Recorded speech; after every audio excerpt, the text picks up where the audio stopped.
तव कथामृतम् तप्तजीवनम् कविभिरीडितम् कल्मषापहम् श्रवणमङ्गलम् श्रीमदाततम् भुवि गृह्णन्ति ये भूरिदा जनाः भुवि गृह्णन्ति ये भूरिदा जनाः। ॐ तव कथामृतं तप्तजीवनं कविभिरीडितं कल्मषापहं श्रवणमङ्गलं श्रीमदाततं भुवि गृह्णन्ति ये भूरिदा जना. We are studying the Gospel of Sri Ramakrishna, and today we have to start the conversation of Friday, March 9, 1883. We are within chapter 8, but date now changes, and Friday, March 9, 1883 is what we have to read. About 9 o'clock in the morning, the master was seated in his room with Rakhal, M, and a few other devotees. It was the day of the new moon. New moon, it is called in English, it is Amavasya, when there is no moon. As usual with him on such days, Sri Ramakrishna entered again and again into communion with the Divine Mother. This should be known to non-Bengalis, that Amavasya is the day when Kali is specially manifested.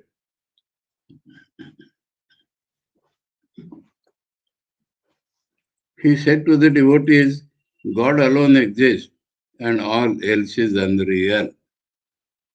That is his common talk. That is his permanent talk.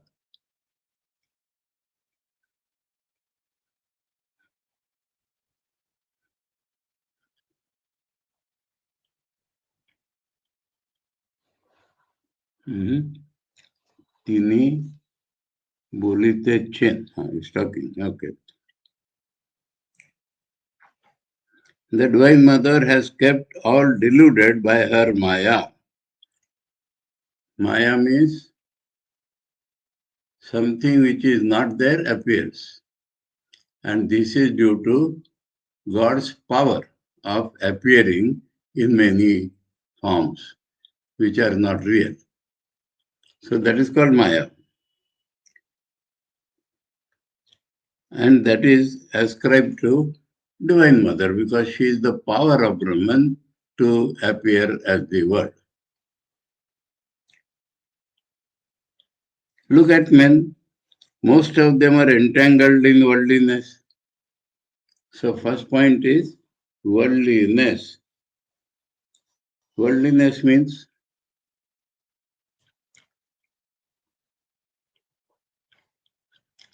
এখানে বলছেন বদ্ধ জীবই বেশি. Those who are bound by Maya are majority. That is what he wants to say here. That is man's fault. They suffer so much, but still they have the same attachment to woman and gold. So that awakening does not come. Due to attachment to enjoyment and means of enjoyment, they are suffering.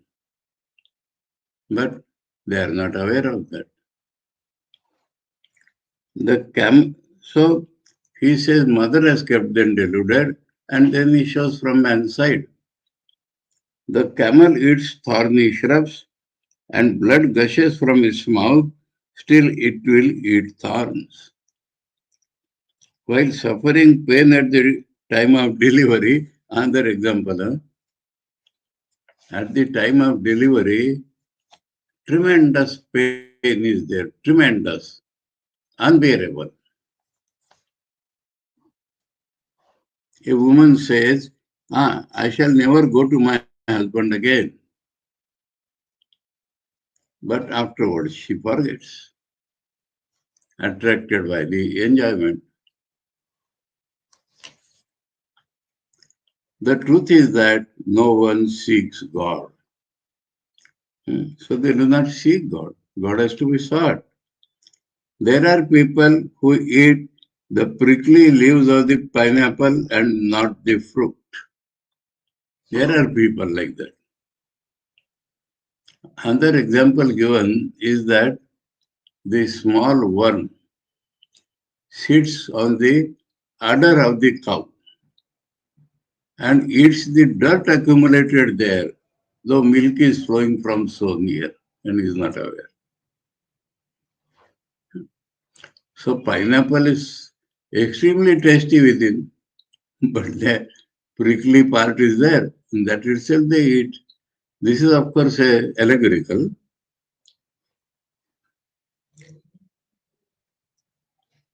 Devotee, sir, why has God put us in the world?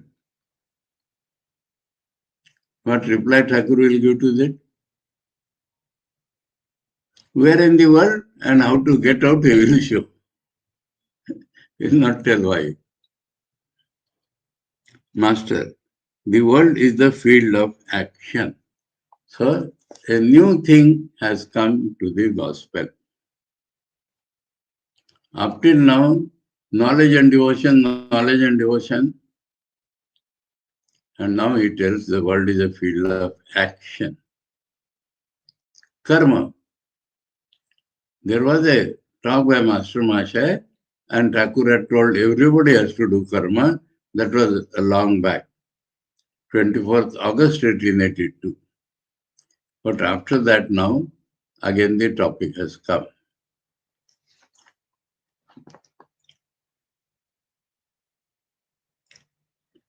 And the usefulness of karma. He has not answered why God has put us here. He is explaining what is world. World is the sphere of karma. Through action, one acquires knowledge and the placement. Through action, the mind becomes purified. If action is done with the awareness that God is the doer, not I. Conditional. But why has put in the world? World is a field of action. You do action and then knowledge will come, then you will get out of the world. The Guru instructs the disciple to perform certain works and refrain from others. So this world of action, first principle is selection of work. Certain works are essentially selfish, so you should not do that. Certain works are prescribed by the Shastras, and by doing them without selfish interest, the mind becomes purified and you come to the knowledge. Again, he advises the pupil to perform action without desiring the result. So, selection of work and then attitude in work. First selection and then attitude in work.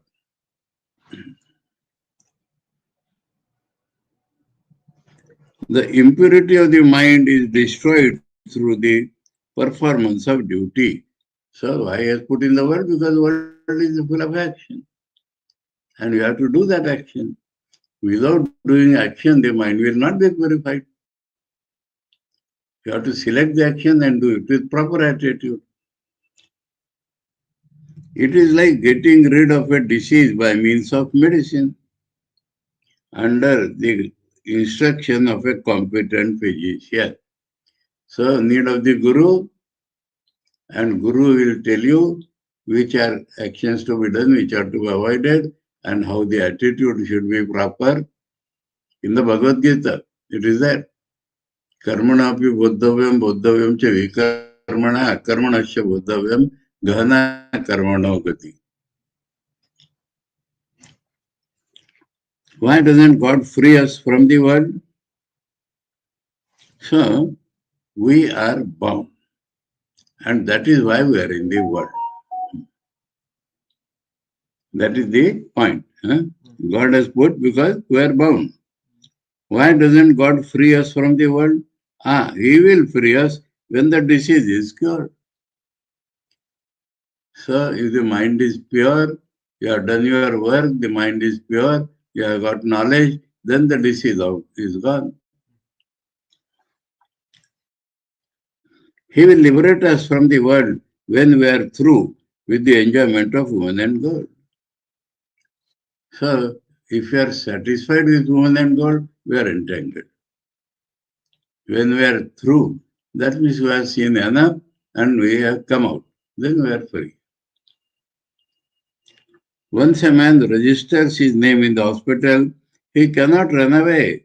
The doctor will not let him go away unless his illness is completely cured. So that is how hospitals work. So he gives that example. During these days, Sri Ramakrishna's heart overflowed with motherly love like the love Yashoda felt for Krishna. So he kept Rakhal with him. I think this can be seen in the reverse way. Why Sri Ramakrishna's heart will feel like Yashoda? And so he wants Rakhal. Because Rakhal is with him, so he is feeling like Yashoda. Can you not look at it like this?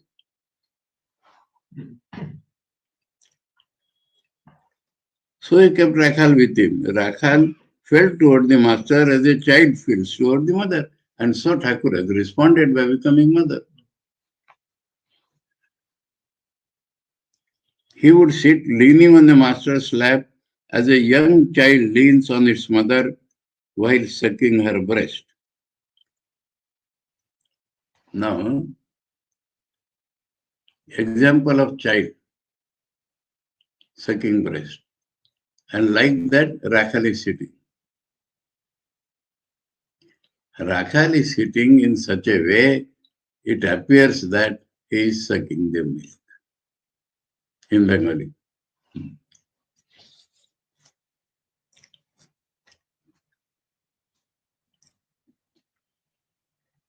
Rakhal was thus seated by the master openly in front of the non-devotees. When a man entered the room and said that a high tide was coming in the Ganges, Band. Will I explain this sometimes? The master and the devotees ran to the Panchavati to see it, because it is not every time. At the sight of the boat being tossed by the tide, Sri Ramakrishna explained, look, I hope nothing happens to it. That means it comes down properly. They all sat in the Panchavati because to see the tide, they have gone to the Panchavati. It is near Ganges. So they remain sitting there. The master asked M to explain the cause of the tide. M drew on the ground the figures of the sun, moon, earth, and tried to explain gravitation, ebb tide, flood tide, new moon, full moon, eclipse, and so forth. So many factors of astronomy is explained.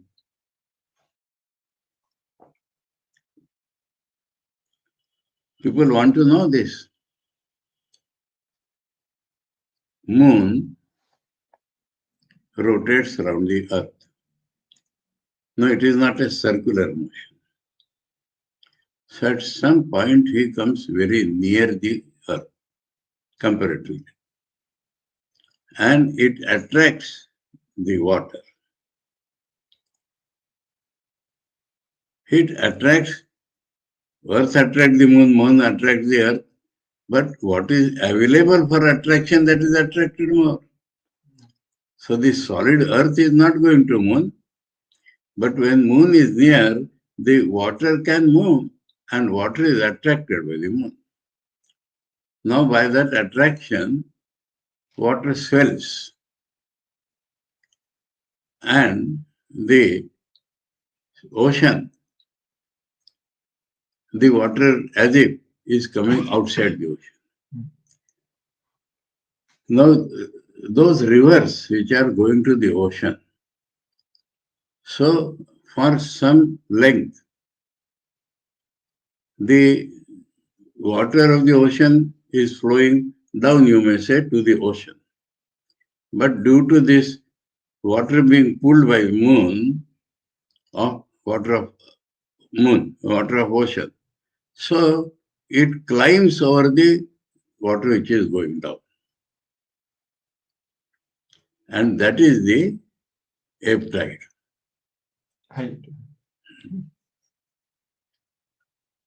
Understood?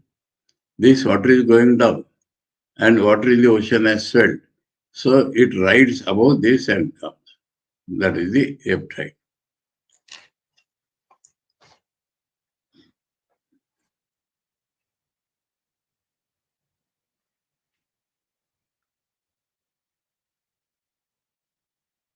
Master to him, stop it. I can't follow you. It makes me dizzy. My head is aching. Well, how can they know things so far off? Science, involving lot of mathematics. So Thakur's head is aching.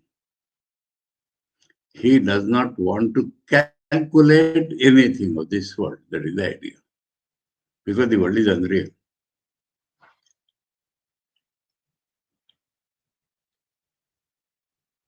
You see, during my childhood, I could paint well. That means in education, he had certain talents. But arithmetic would make my head spin. I couldn't learn simple arithmetic. He had learned something in the great master, but he could not take interest further.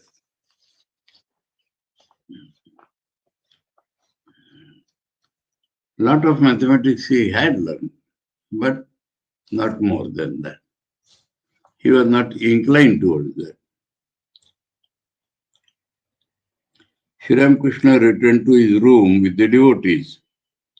Looking at a picture of Yashoda on the wall, he said, "It is not well done. She looks like a garland seller." Yashoda's motherly affection has not come in that picture.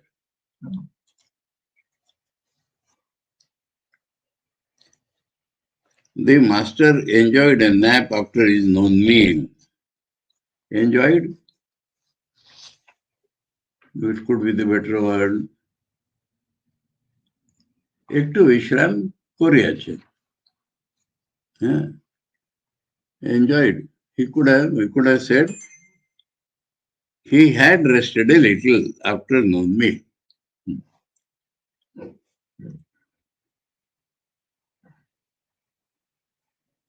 Other devotees gradually gathered. This was Adhar's first visit. He was a deputy magistrate and about 30 years old. So he has come first time. We need not know about him further. It will come in the gospel. Adhar to the master. Sir, I have a question to ask. Is it good to sacrifice animals before the deity? It certainly involves killing. So this is an eternal question. That it involves killing. That means cruelty. So how cruelty is useful for worship of God? Now, Thakur will reply, this cannot be understood by mathematical brain, by rational brain. But the scriptures prescribe it, so people do it. So it is on the basis of scriptures. Rishis experience that it is useful spiritual life, so people do it. Master, The Shastra prescribes sacrifice on special occasions. That means not every day. Such sacrifice is not harmful because you are not doing due to cruelty. You are doing because you are following the scripture. Take for instance the sacrifice of a goat on the 8th day of the full or new moon. Full or new moon, 8th day means bright fortnight and dark fortnight. The 8th day, in the middle of that, Ashtami. So Ashtami is supposed to be good for Bali. So that day it is not cruel.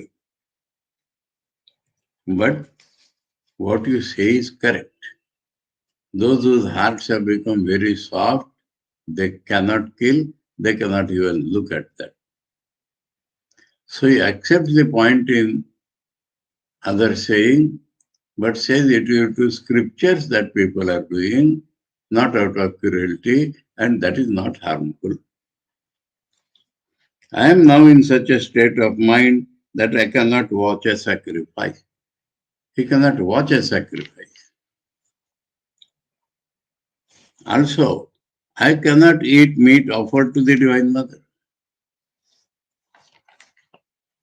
So when the sacrifice is done, that meat is cooked and offered to the Divine Mother. I cannot eat it because I see the cruelty involved in it. But it has come by sacrifice. So it is a holy food. So what Thakur does? Therefore, I first touch my finger to it, then to my head, lest she should be angry with me. That means it is a part of mother's worship. And so he does like this. So he has reconciled like that. His mind is not in the state of cruelty. He cannot sacrifice, but sacrifice is prescribed by scriptures. So people sacrifice and he takes part in it by touching that flesh, and his readiness said touching to my tongue, touching to my forehead. So respect is shown. So Thakur has shown the way to everybody.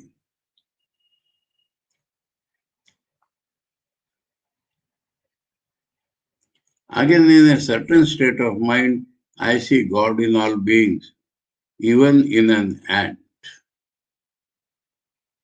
God. That much consciousness.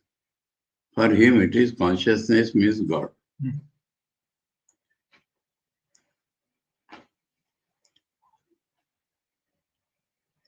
At that time, if I see a living being die, he is not killing, but a living being dies. I find consolation in the thought that it is the death of the body, the soul being beyond life and death. So that consciousness, nothing has happened to it. The body has died. So no question of cruelty there. How beautifully has explained the different states of the mind, different views of how to look at it. So where is the cruelty if body is dying? So the same.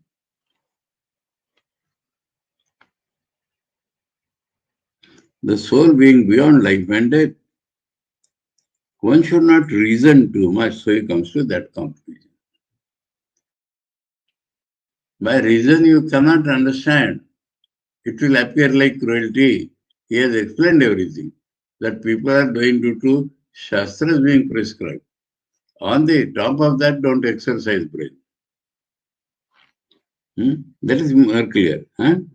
One should not reason too much. It is enough if one leaves the lotus feet of the mother. That's all. Too much. That means you can reason to understand the scriptures, but not otherwise. It will not lead anywhere. And your concern is loving the feet of the mother. Feet to show your respect to the mother. Too much reasoning throws the mind into confusion because tarka cannot solve any spiritual problem. And more you try to solve it, you will get involved in it. You get clear water if you drink from the surface of a pool. Put your hand deeper and stir the water and it becomes muddy. So this example he has given. Don't enter into the subtler matter with reasoning. Then everything will become muddy. So reason is not going to clear the nature of God. It is going to make your brain muddy. Beautiful, important talk. Huh? People should read gospel, all shastras and all practical things are here. And he already tells God is real, everything else is unreal. And it becomes muddy. Therefore, pray to God for devotion, not for reason. Now, two famous examples he takes, Dhruva and Prahlada. So, Dhruva's story is like that. His father's name Uttanapad.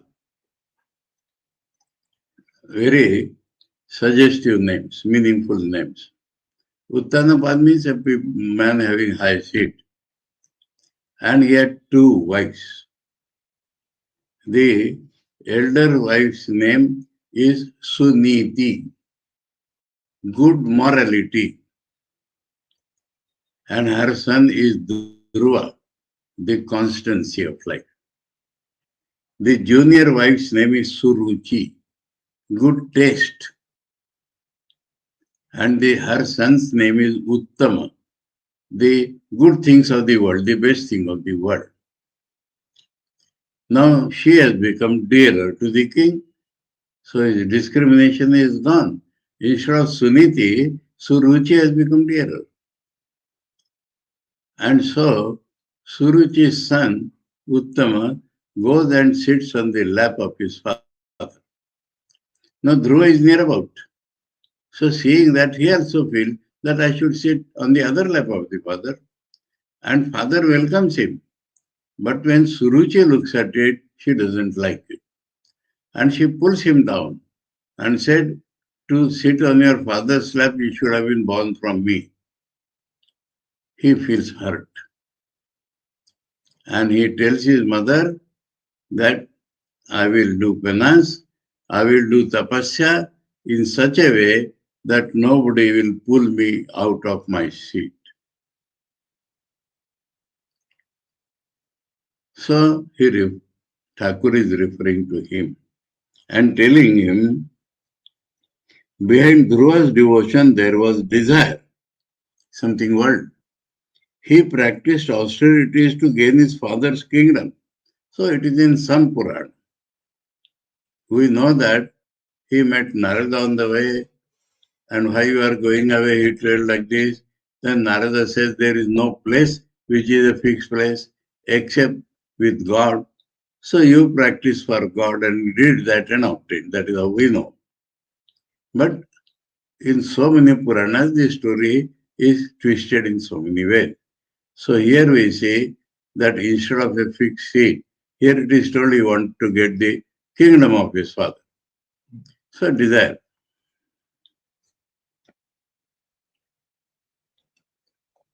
But Prahlada's love for God was motiveless, a love that sought no return.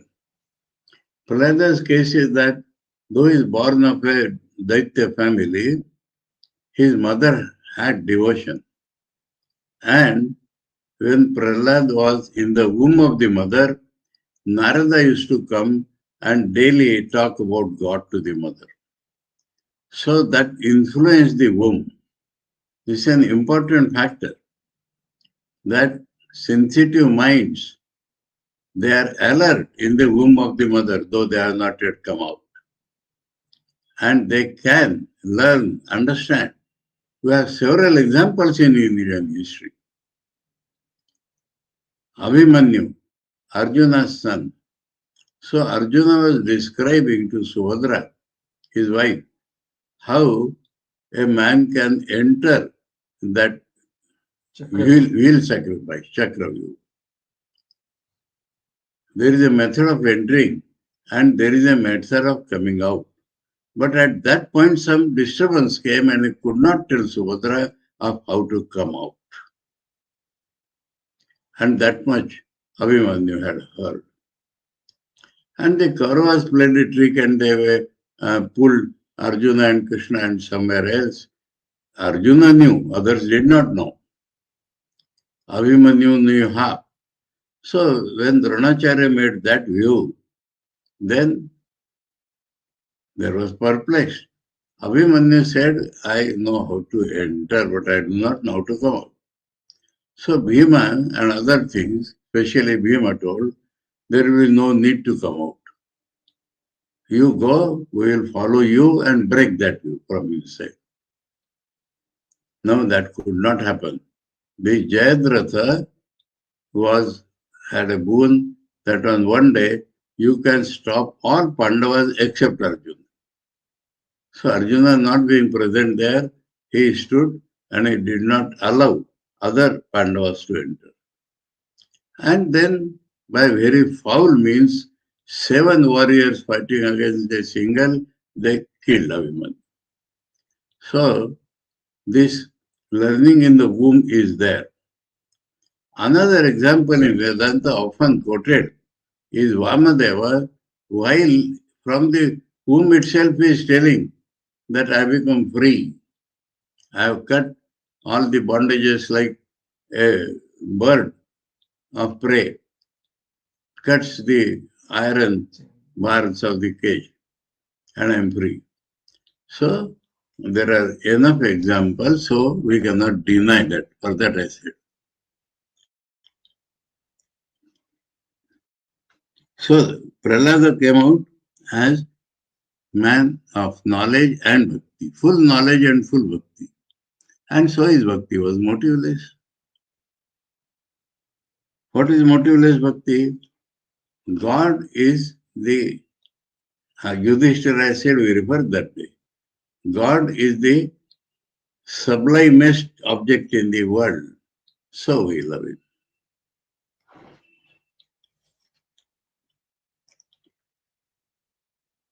A devotee. Now that other topic is gone, and yes, how can one realize God? And Thakur is already at that point. So he says through that kind of love, like Prahlad.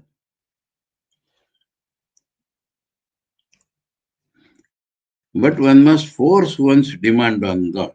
So that love grows so much that we can force our demand. So much God becomes our own that we can force our demand. One should be able to say, oh God, wilt thou not reveal thyself to me? I will cut my throat with a knife. This is the tamas of bhakti. So force demand means not I will beat you. I will cut my throat. So in this way, by what we say, emotional blackmail, one can force God. A devotee, how can one realize God? No, that is over. Devotee, can one see God? So how shall we realize God? And when it is shown you can realize, then the doubt comes. Can we see God at all? Master, yes, surely. Emphatic. One can see both aspects of God. The question came because there might be Nirakaris. God with form and without form. One can see God with form, the embodiment of spirit.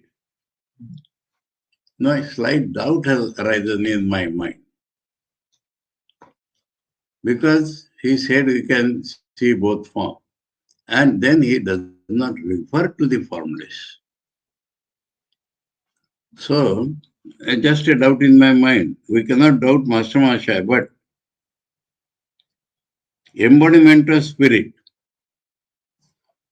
So, the form physically is not there.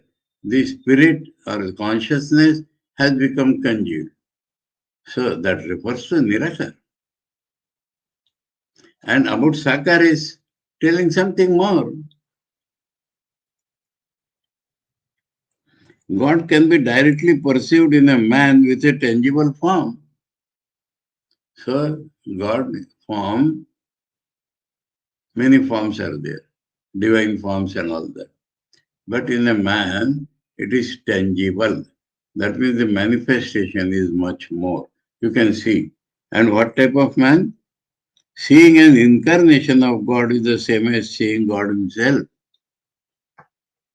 God is born on earth as man in every age. So this is how you can see God. See the incarnation, you are seeing the God. We enter March 11, 1883. And here, birthday at Dakshineshwar has come. We thought that the heading is wrong, but after so many dates, the birthday has come and it is at Dakshineshwar. So from here, the chapter has got his name. In Bengali, a subheading gives this name. The main chapter heading does not give. But this subheading gives this name. And in English, that has been put to the whole chapter. So when we said there is no mention, we did not see the mention. And February 15, 21, 22, and March 9. After that now, on March 11, this has come. And Sri Ramakrishna's birthday goes up to, it is far-fetched that it goes to March 11. English date actually is February 18. And by Tithi calculation, Indian calculation, late in the February, very beginning of May. But up to 11, by stretching, it has gone. So people understand in India, the moon influences the mind, not the sun. And so all the religious celebrations are done by the moon's position in heaven. And that differs from the English date. Because English date is calculated by calculating month as the 1/12th part of the sun's orbit. Nothing to do with the moon.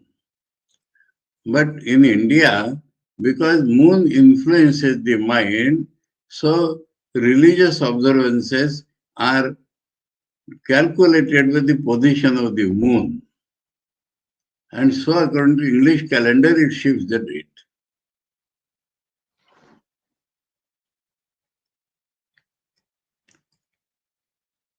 Many of his disciples and devotees wanted to celebrate the happy occasion at the Dakshineshwar temple garden.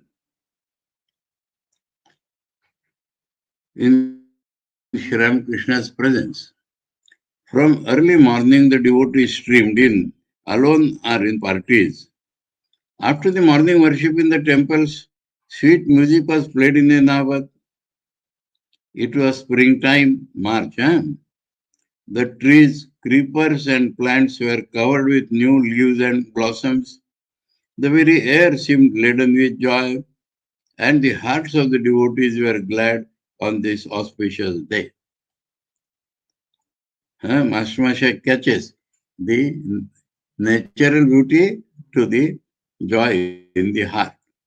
M arrived early in the morning and found the master talking smilingly already before him. Bhavanath, Rakhal, and Kali Krishna.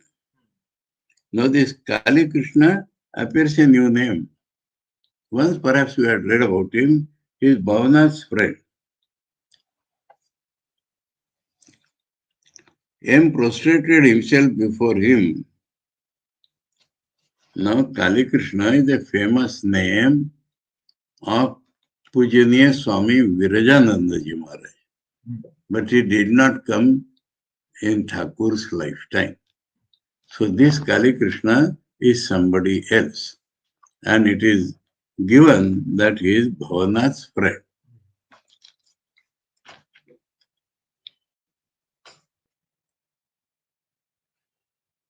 M prostrated himself before him. Master to M, I am glad you have come. To the devotees in general, but this hint is toward the master himself. One cannot be spiritual as long as one has shame, hatred, or fear. Lajja, gruna, bhai. Three things obstruct the flow towards God.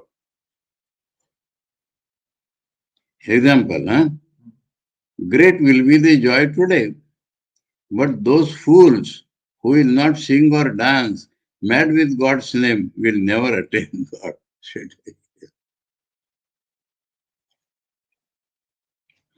How can one feel any shame or fear when the names of God are sung? After telling this, he said, now sing, all of you. Bhavanath and his friend Kali Krishna sang. Here it is given.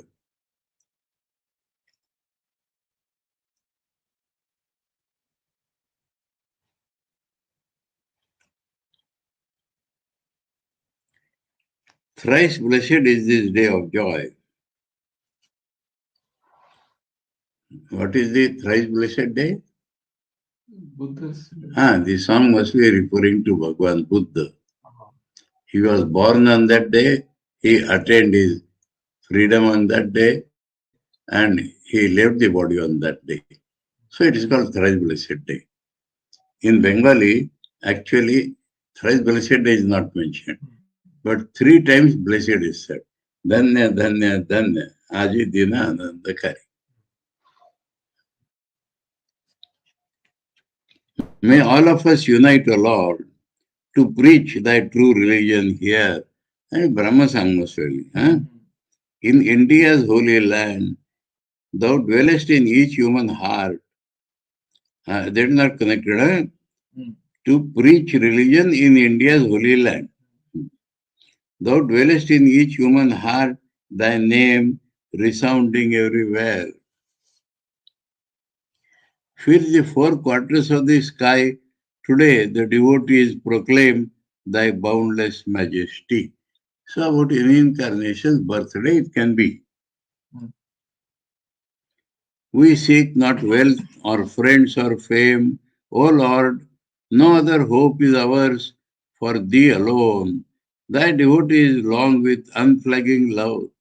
Safe at their feet, what fear have we of death or danger? We have found the fount of immortality. To thee the victory, O Lord, to thee the victory. So it can be for any incarnation, it appears to be for Buddha, both may be true. As Sri Ramakrishna listened to this song with folded hands, his mind soared to a far-off realm. He remained absorbed in meditation a long time. After a while, Kali Kirtan whispered something to Bhavanath. Then he bowed before the master and rose. Sri Ramakrishna was surprised. He asked, where are you going? Bhavanath. Bhavanath replied, he is going away on a little business. Master was not satisfied. What is it about? Bhavanath. He is going to the Baranagar Working Women's Institute, a charitable institute. Master, it is his bad luck. A stream of bliss will flow here today. He could have enjoyed it, but how unlucky. So karma he has told, but karma is not above bhakti.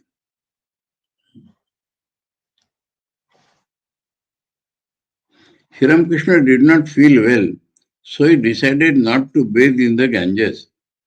About 9 o'clock, a few jars of water were taken from the river, and with the help of the devotees, he finished his bath on the veranda east of his room. Old days, no separate bathroom, no separate toilets.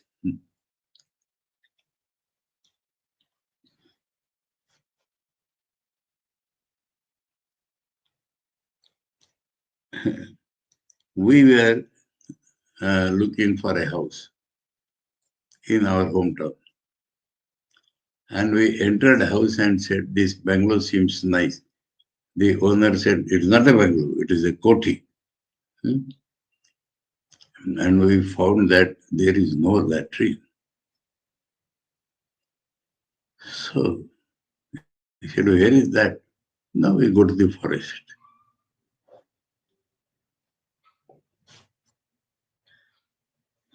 After bathing, the master put on a new wearing cloth, all the while chanting the name of God. So that cloth becomes pure. Accompanied by one or two disciples, he walked across the courtyard to the temple of Kali, still chanting her hallowed name. His eyes had an indrawn look like that of a bird hatching her eggs. This is what Thakur himself has said. He wanted Master Master to bring such a picture.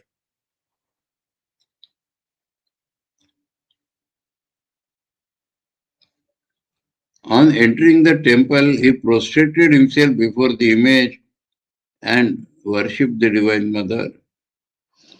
But he did not observe any ritual of worship. Now he would offer flowers and sandal paste at the feet of the image, and now he would put them on his own head because he felt the identity. After finishing the worship in his own way, he asked Bhavana to carry the green coconut that had been offered to the mother. Tender coconut, we should call it. Or was it green coconut? It is always dab is offered. Let me see in Bengali. Dab is there. So dab in English is tender coconut. Only water inside.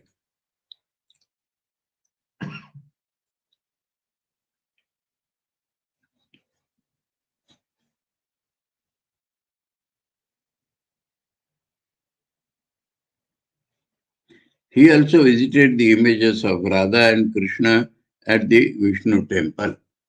Within the premises of the Kali temple, there is this Radhakanda temple. When the master returned to his room, he found that other devotees had arrived, among them Ram, Nitya Gopal and Kedar.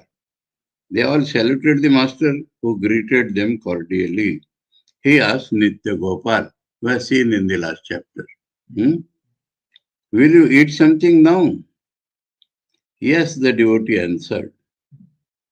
Nitya Gopal, who was 23 or 24 years old and unmarried, was like a child. His mind was always soaring in the spiritual realm. He visited the master sometimes alone and sometimes in Ram's company. He lived in Ram's house for a long time. The master, when Mahapurush Maharaj gave up his house, he and Nitya Gopal both lived in Ram's house. Ramchandra Datta. Ramchandra Datta. Ram's garden house, not his living house. Kakudgach.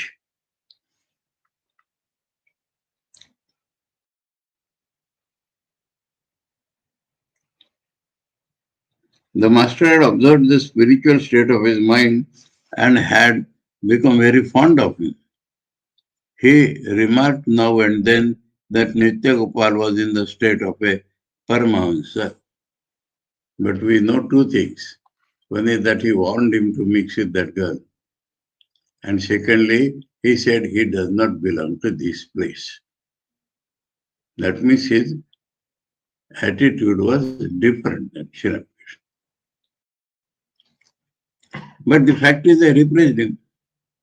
After Nityagopal had finished eating, the master took him aside and gave him various instructions.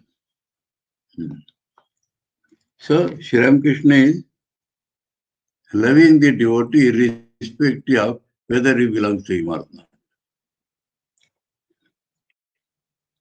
A certain, that is given here, a certain woman about 31 years old and a great devotee often visited Sri Ramakrishna and held him in high respect. She had been much impressed by Nityagopal's spiritual state and looking upon him as her own son, often invited him to her house. We had seen this in a previous conversation. Master to Nityagopal, do you go there? Nityagopal, like a child. Yes, I do. She takes me. Master, beware, holy man sadhu. Go there once in a great while, but not frequently. Otherwise, you will slip from the ideal. Maya is nothing but woman and gold. A holy man must live away from woman.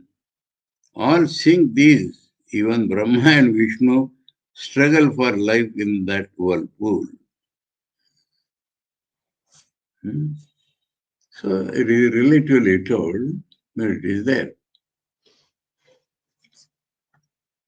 Nityagopal listened to these words attentively. Came to himself, how strange, this young man has developed the state of a Paramahansa. That is what the master says now and then. Is there still a possibility of his falling into danger in spite of his high spiritual state? What an austere rule is laid down for a sadhu.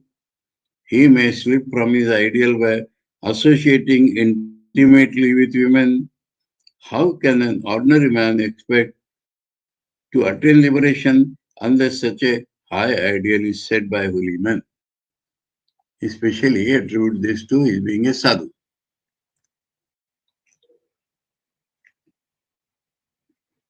In Rishikesh, just behind our kutia, there is a Nitya Kutir. And his disciples, there was a sannyasi when I went there. And after his passing away, only householders were there. So his disciples and devotees have kept his memory by a separate ashram. They honor or respect or love our Ramakrishna Mission sadhus very much, but separate.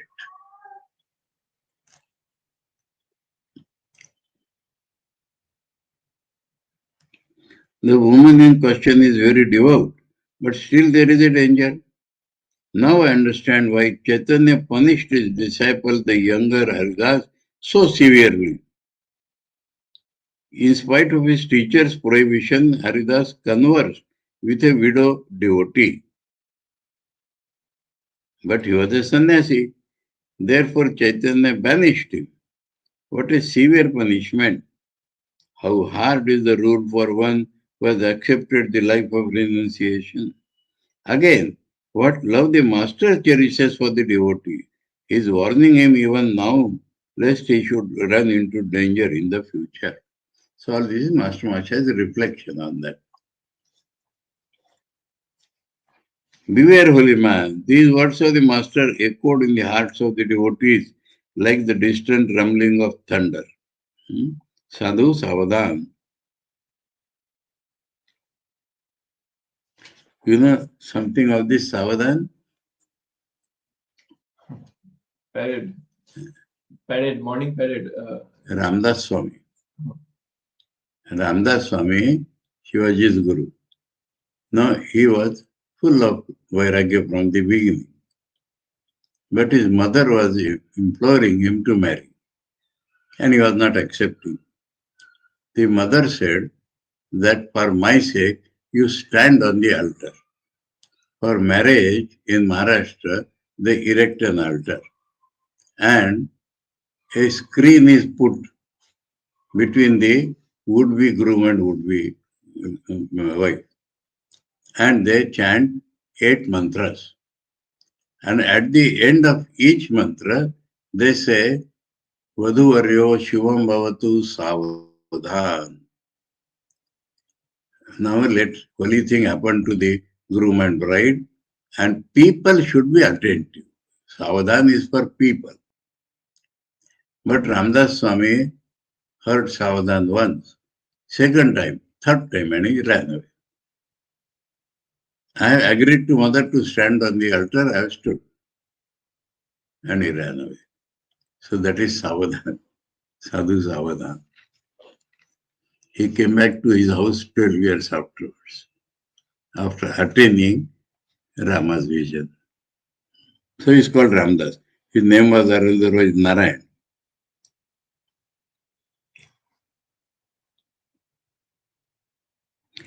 These words of the Master echoed in the hearts of the devotees like the distant rumbling of thunder.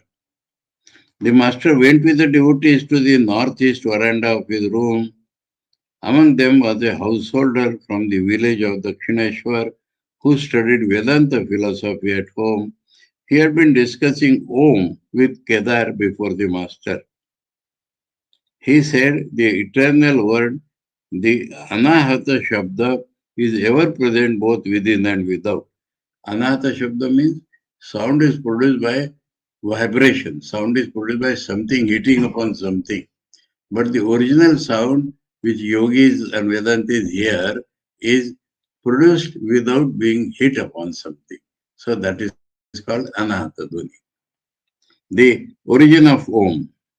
They are discussing Om, na? Om has a form, but in the original, this is the Anahata Dhvani.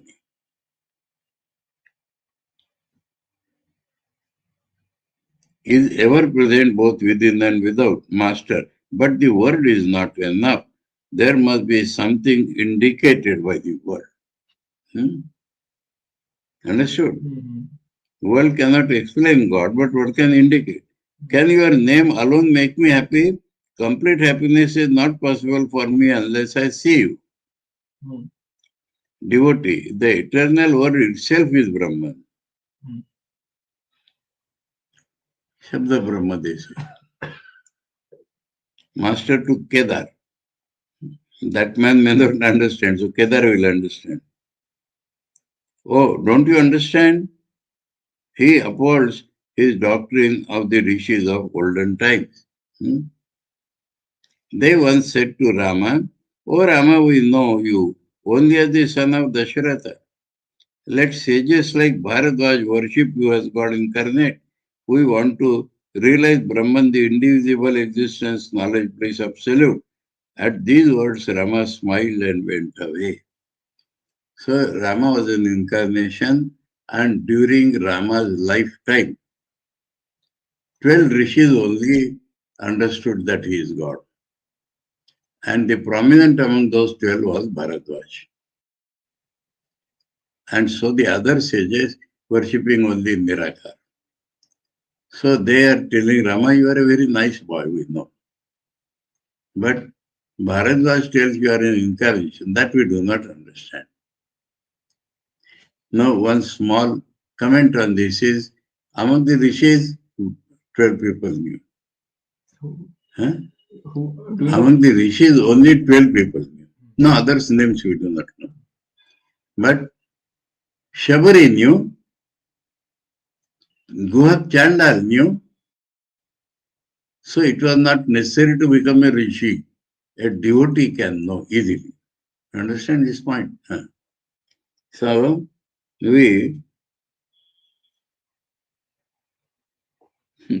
no, Kedar is a man with faith and devotion.